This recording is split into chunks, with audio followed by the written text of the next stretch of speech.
Hi, third graders. I'm so happy to see you again. As happy as I am to see you, I do need you to watch the video from yesterday before you watch this one, okay? So I'm going to go ahead, say thumbs up, assume that you've paused the video and gone and watched yesterday's before starting today's, okay? Yesterday's lesson was all about similes, comparing things using like and as. Now, today we're going to be talking about metaphors.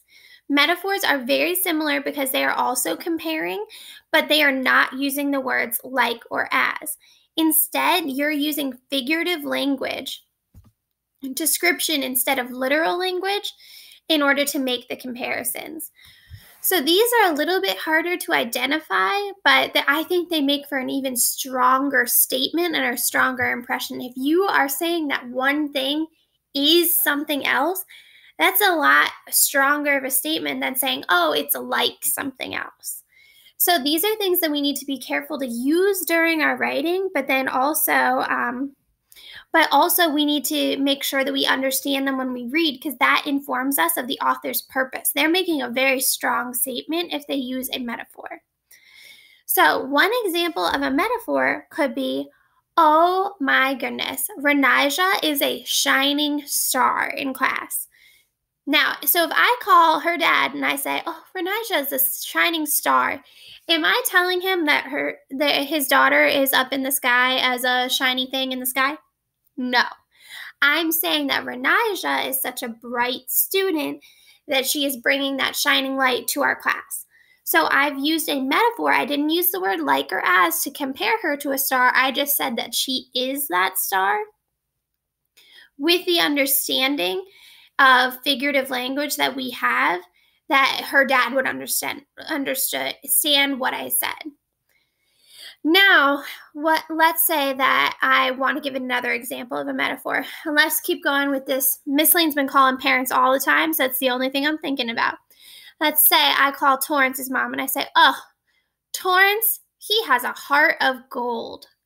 Am I saying that Torrance has a heart that is made of metal? Would that be a positive thing? No, he wouldn't be living. Instead, when I say that Torrance has a heart of gold, I'm saying that he has a heart that is so precious and feels things so strongly and is so valuable and brings so much to our community. So Renijah is Renijah is a shining star, and Torrance has a heart of gold are two examples of metaphors.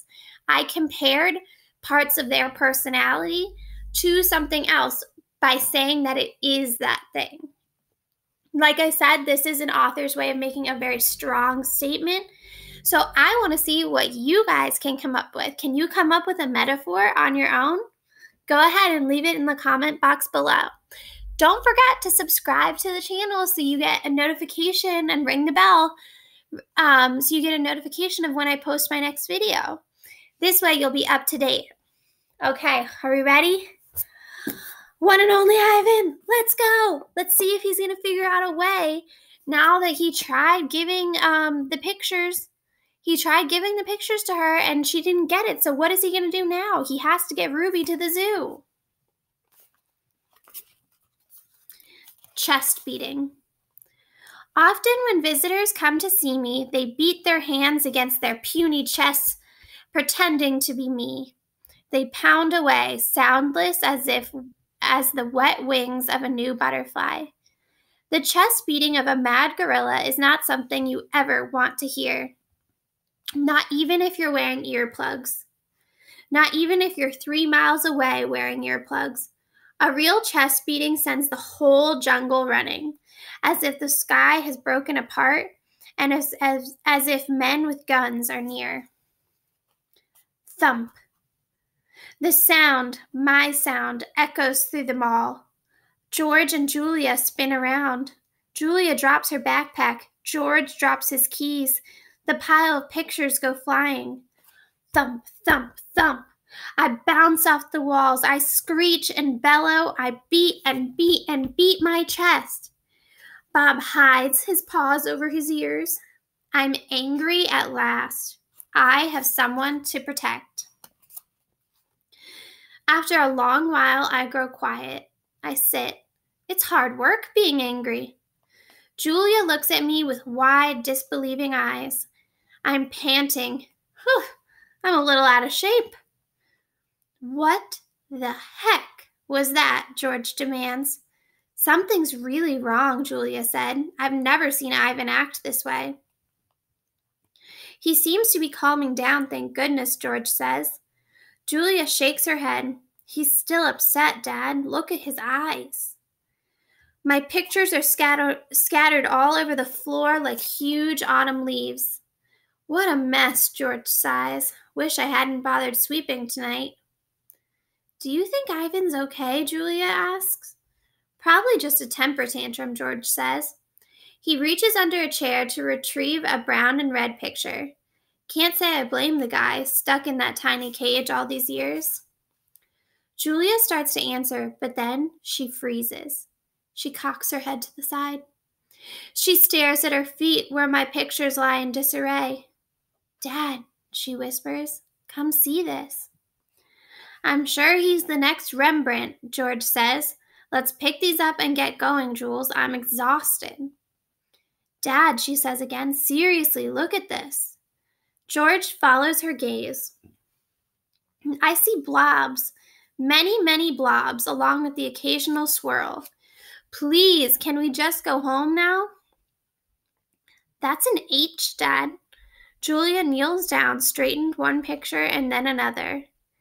That's an H, and here she grabs more pictures. Put this one here, and I don't know, maybe that one. You have an E. George rubs his eyes. I hold my breath.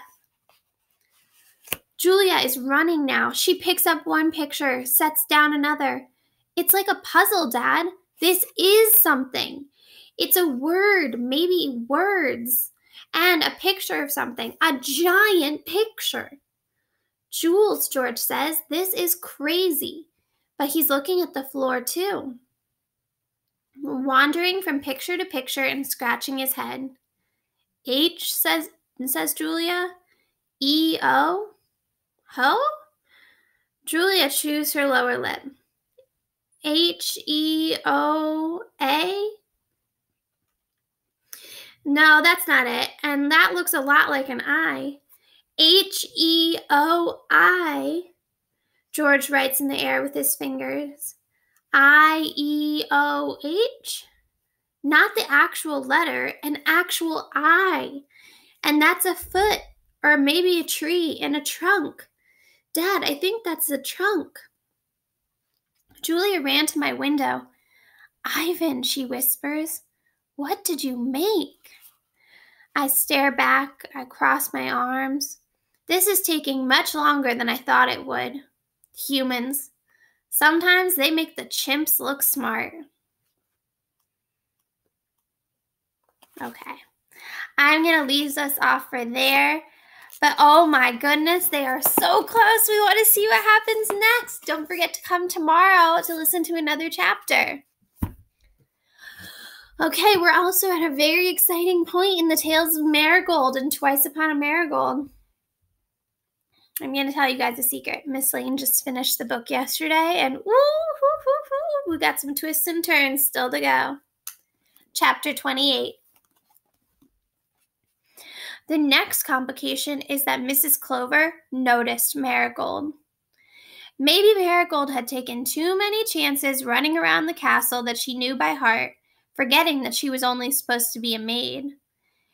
Eating things off of the trays, carrying pillows down the stairs. Somebody as attentive as Mrs. Clover wasn't going to miss things like that for very long. She stopped Marigold outside the pantry, where Marigold, thinking too hard about what was to happen the next day, walked out with a bowl of hoof and poofer goulash for her father. Now, where do you think you're taking that, young lady? Mrs. Clover asked. I'm not aware that anybody has ordered a bowl of that. And you'd better not be eating it yourself. You know servants eat only at assigned times. She peered more closely at Marigold, who ducked her head and let her hair fall over her face. You look familiar to me, but I can't put a name to you, and I certainly don't remember hiring you. How long have you worked here?" Marigold was a pretty good liar. She'd had lots of practice growing up trying to keep things from Olympia, but then she'd had time to prepare her lies in advance. Now she'd been taken by surprise and caught red-handed as well.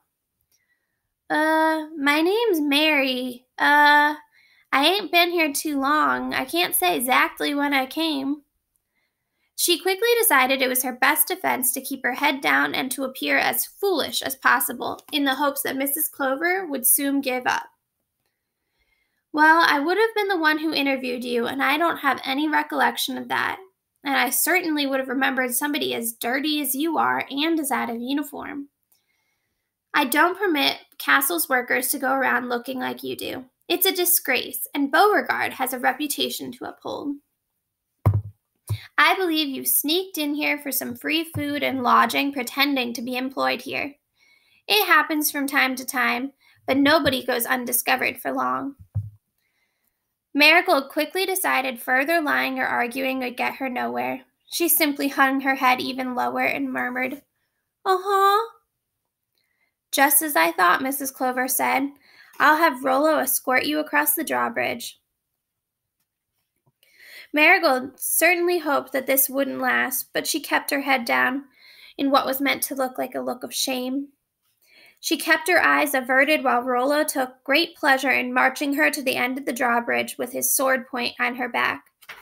Once she'd stepped into the dirt of the road that led away from the castle, he shouted, "I'll be watching you, so don't try sneaking in here again. Next time you'll go before the Queen, and I know you wouldn't like that." "I've heard of your Queen," she shot back. "Sounds to me like she's just asking for an uprising." Rollo blinked. "How long were you in the castle?" he asked. "I don't know, a few days," she said. "Why?" "And in that short time you heard about an uprising?" "Didn't hear about one, just about how miserable and browbeaten and suspicious a lot of the subjects and the workers are. The Queen should know better. Anybody should know better than to do what she's doing. Just makes people mad. And when people get mad, guess what happens? They get rid of their rulers." Rollo was quiet for some time, and he did appear to be thinking. Finally he said, "You could be right, I suppose." "I am right," Marigold said. "I've been thinking about it longer than you have."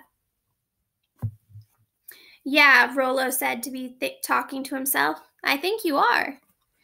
Marigold was about to offer him some sort of intensement, unlikely as it was that he would believe that she had the power to grant them, when he said in a louder voice, "Go on now. Go back to where you came from. And don't think you can get into the castle again without me catching you." She had missed her chance. She had no choice but to turn away and begin walking down the dirt road towards Zandelphia Beauregard Bridge. And as she walked, she wondered about what his agreement meant. Was he actually thinking of participating in the revolt? Or of tipping Olympia off that there was a possibility that one could be on the way? And as for not being able to sneak back into the castle, she could be back inside from the disposal tunnel within half an hour. And she was. "You have to go back," Finbar said, as she told him what had happened. "You have to go back and tell him that he has to join the rebellion." "Me? I'd never get close enough to Rollo now to tell him anything. And I can't go back to the castle from here. Mrs. Clover would spot me right away, and I can't get across the drawbridge. Why would Rollo believe me, even if I could get to him? I'm just a dirty castle crasher as far as he's concerned." "I'll tell him," Christian said. He'd have to believe me. I've got credentials and clout." "And he's under orders not to let you in too," Marigold reminded him. "Oh yeah, well somebody's got to make him an offer he can't refuse." Christian thought to himself for a second. "I still have my outfit from when I worked at the castle all that time ago. I kept it as a souvenir. I'll wear it and I'll approach Rollo. And I'll wear a fake mustache so nobody can recognize me." Marigold's heart almost stopped at the thought that Chris would take such a risk for her. She wanted to tell him that he couldn't do it, but she couldn't bear to have anything happen to him. But then she remembered that she was a queen, and they had to keep the good of their people in front of their personal desires. She took a deep breath, blinked back her tears, and said, "That's the only plan that makes sense, and we're running out of time. You'd better hurry." With that, Chris gave her a quick hug, rushed to the disposal tunnel, and disappeared. The time before he returned was filled with pacing, hand-wringing, and worrying, and feeble attempts from each of them to cheer the other up. Christian returned quickly with a bundle with his outfit, the fake mustache, and also a shaggy gray wig. Once he was dressed, he looked so ridiculous that it was hard to imagine Rolla would ever be able to talk to him without laughing. But in disguise was the only way for him to go into the castle. So he kissed Marigold, shook hands with Finbar, Ed, Swithbert, and Magnus, and started up the stairs. Ooh, tomorrow's chapter 29. Don't forget, come back tomorrow for the rest of our video. Also, have your parents checking Dojo every single day, okay? And don't forget to send in some videos of you doing all of your work, videos, or pictures, and you could be our student of the day. Have a great day, guys. Bye. I miss you.